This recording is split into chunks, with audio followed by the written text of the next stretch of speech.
लोकसभा चुनाव पर आप क्या कहना चाहते हैं?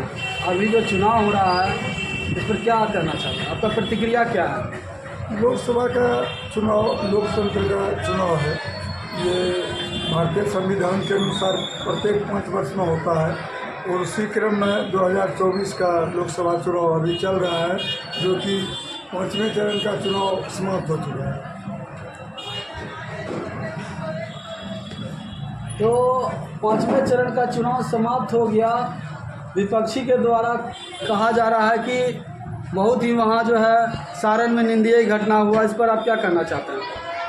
जहाँ तक ये लोकतंत्र की सवाल है और सारण की घटना है, सारण और सिवान में जो आ रहा है 1952 से लेकर के वहाँ की जो सारी स्थिति है, पहले के भी चुनाव आयोग ने देखे हैं, चाहे TN सेशन हो या अभी वर्तमान चुनाव आयोग हो, तो सभी ने देखे हैं कि वहाँ की परिस्थिति कैसा रहा है।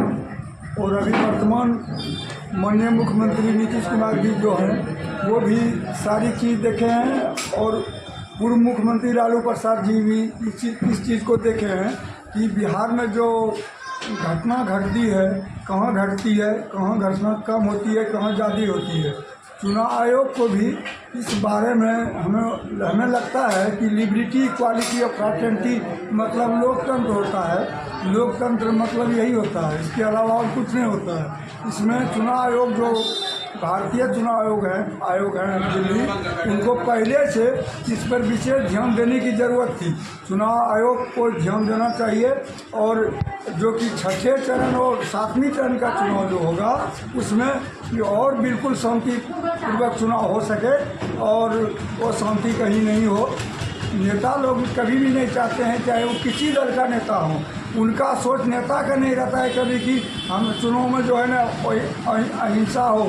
लेकिन कुछ ऐसे तत्व के आदमी होते हैं कि वो अपना समय निकाल करके इलेक्शन में जो है ना कुछ से कुछ सरकार को बदनाम करने के ख्याल से ऐसा करते हैं। लेकिन कोई भी सरकार हो, कभी भी सरकार रही है, किसी भी सरकार को कभी ऐसी मंशा नहीं होती। तो NDA का क्या लग रहा है आपको कि 400 पार होगा? देखिए, जनता ने अपना मैंडेट जो है ना जनादेश दे रही है। अभी 2 चरण का चुनाव बाकी है, ये EVM मशीन में बंद है, इसलिए अगर कोई आदमी अपने अपने स्तर से दावे करते हैं। लेकिन जहाँ तक बिहार में नीतीश कुमार का बात है, बिहार में 2005 से लेकर के जब नीतीश कुमार जी माननीय मुख्यमंत्री बिहार के बने, तो आप ये देख सकते हैं कि 2 फीट 3 फीट गड्ढे जो सड़क थी, वो सड़क का हालात क्या है। जब हम मोबाइल चार्ज भी नहीं कर सकते थे, उसका स्थिति बिजली क्या कर रही है। तो जो हमारे पास जो पानी पीने की सुविधा नहीं थी, वो पानी पीने के लिए जल नल की जो व्यवस्था हो गई। पंचायती राज में जो लोग बनते थे वही मुखिया, जिला परिषद बन करके सब दिन जाते थे, प्रमुख बनते थे। लेकिन नीतीश कुमार बनने के बाद में अति पिछड़ा को, निचले वर्ग को भी काफ़ी फायदा मिला पंचायती राज लागू करने के बाद में। तो नीतीश कुमार जी का सोच खास करके जो हम देख रहे हैं 2005 से, कि वो बिहार की सिर्फ विकास मॉडल की ही बात करते हैं। हमने पहले की भी सरकार देखे और अभी के भी सरकार देख रहे हैं, इसलिए विकास मॉडल पर ही वोट हमको बिहार में देते दिखाई पड़ रहा है। तो नरेंद्र मोदी जी को जो है 400 पार करा दीजिएगा। देखिए, ये भारत की जनता है। भारत की जनता ने अभी तक कांग्रेस को जो है ना 403 पार कराया है। जब इंदिरा गांधी हत्या के बाद राजीव गांधी को 400 पार की जहाँ तक बात है, वो तो 4 तारीख को ही पता लगेगा। कोई भी पार्टी अगर ये कहता है कि हम 400 पार करा देंगे, उनका निजी विचार होगा। लेकिन लोकतंत्र ऐसा है, जनता इतनी चालाक हो चुकी है कि जनता मत किसको देती है स्पष्ट रूप से क्लियर नहीं करता है। यही सत्यता है। लेकिन सरकार मोदी जी का बन रही है, इसका हम आश्वस्त करते हैं। अच्छा, जदयू के मंत्री द्वारा आरोप लगाया गया कि जो ना मुकेश सहनी जो है ना अपना टिकट बेचने का काम किया, इस पर क्या करना चाहते हैं? ये कौन, जदयू के कौन उनका नेता? मदन सहनी जी का है। मदन सहनी जी माननीय मंत्री हैं बिहार सरकार के। माननीय मदन सहनी बहुत दिन से राजनीति कर रहे हैं, उन्हें राजनीति में नहीं है। अब उन्होंने टिकट बेचने की जो बात कही है वो तो मदन सहनी ही उसके बारे में जवाब दे सकते हैं, क्योंकि मेरे बस की बात नहीं है। चलिए। क्योंकि उनके बारे में तो उन्हें ही जानकारी होगी, मुझे इसके बारे में कोई जानकारी नहीं। आप अपना परिचय दे दीजिए। मेरा नाम गोरेलाल मंडल है। हम जिला जदयू के उपाध्यक्ष मुंगेर से हैं। छात्र आंदोलन 1974 के हैं और जेपी सेनानी के उपाध्यक्ष और प्रवक्ता भी हैं। पूर्व विधानसभा प्रभारी सुल्तानगंज भी है। माननीय मुख्यमंत्री नीतीश कुमार के साथ उनके बड़े कार्यकर्ता भी हैं। मेरा नाम गोरेलाल मंडल, तुलसीपुर हवेली खड़गपुर, जिला मुंगेर से। आप परिचय दीजिए सर। मेरा नाम वासुदेव प्रसाद सिंह, ग्राम संदा पोस्ट हवेली खड़गपुर, जिला मुंगेर, और मैं हवेली खड़गपुर प्रखंड के वीआईपी प्रखंड अध्यक्ष हैं। क्या कहना चाहते हैं लोकसभा चुनाव पर? इस बार का चुनावी संग्राम अब तो 5वां चरण हो चुका है।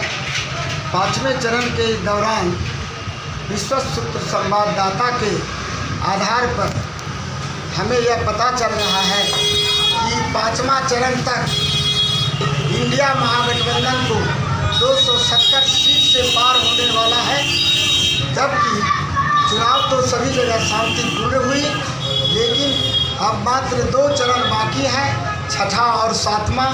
लेकिन पता चला है ये सारण लोकसभा में कि वहाँ पर गोलीकांड हुआ है और एक आदमी, एक मतदाता का प्लॉट डेथ हुआ है और 2 गंभीर रूप से घायल हैं।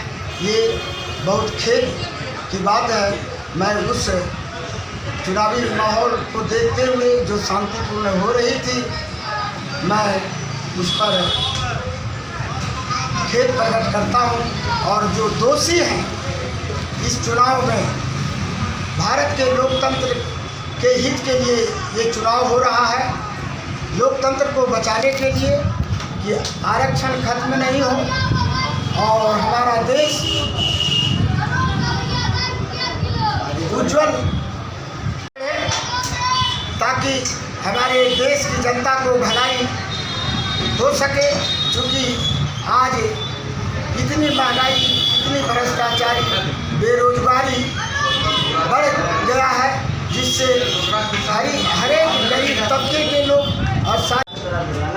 और ये मैं चाहता हूँ कि ये 7वां चरण होते होते चुनाव आयोग से भी, मैं कमीशन से भी निवेदन करता हूं कि जिस तरह से 4था चरण तक चुनाव शांतिपूर्ण हुआ, ये 5वां चरण में अप्रिय घटना सुनकर जनता को खेद प्रकट हो रहा है, शोक प्रकट हो रहा है। मैं चाहता हूं कि 2 चरण जो बाकी है, 6ठा और 7वां, ये भी चरण चुनावी शांतिपूर्ण हो और जिससे देश का हित और कल्याण और लोकतंत्र बचे, जनता की भलाई हो। शिक्षा, स्वास्थ्य, बेरोजगारी, भ्रष्टाचारी सभी को ये नई जो सरकार बनेगी महागठबंधन का, मैं उसे शुभकामना के साथ हार्दिक अभिनंदन और स्वागत करता हूँ। बस मैं अपनी वाणी को समाप्त करता हूँ। जय हिंद, जय भारत, जय महागठबंधन।